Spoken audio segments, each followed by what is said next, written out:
సంద్రం అంటే దైవం మా దొరకి, చెమటోడ్చే ఓడంటే ప్రాణం మా స్వామికి. మచ్చలేని మనిషిరా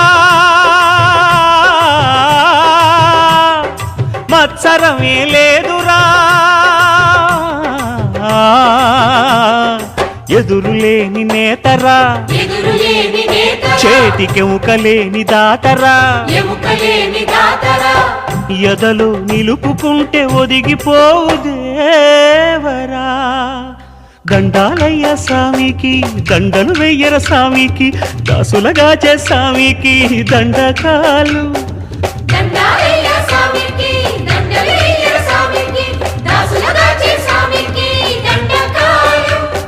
కొండంతా అండల్లే కొలువైనా